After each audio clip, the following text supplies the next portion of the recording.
Hello, naitwa Engineer Hersi Said, rais wa klabu ya Young Africans na mwenyekiti wa vilabu barani Afrika.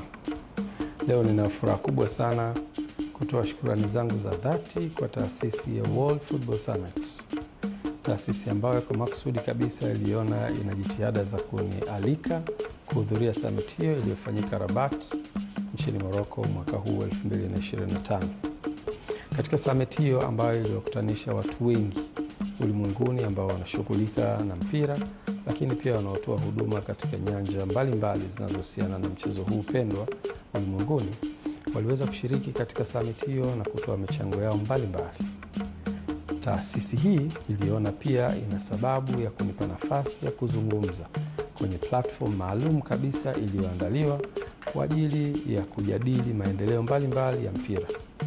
Katika platform hiyo, mada maalum kabisa iliandaliwa inayohusiana na maendeleo ya mpira barani Afrika kwa kufananisha na maendeleo ya mpira barani Ulaya.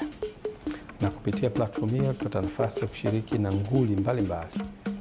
Mkurugenzi kutoka Sevilla nchini Spain, mkurugenzi kutoka Feyenoord nchini Uholanzi na mtaalamu wa sheria kutoka ECA European Club Association. Na platform hiyo iliendeshwa na dada kutoka Nigeria. Ilikuwa ni platform nzuri ambayo tulipata nafasi ya kushiriki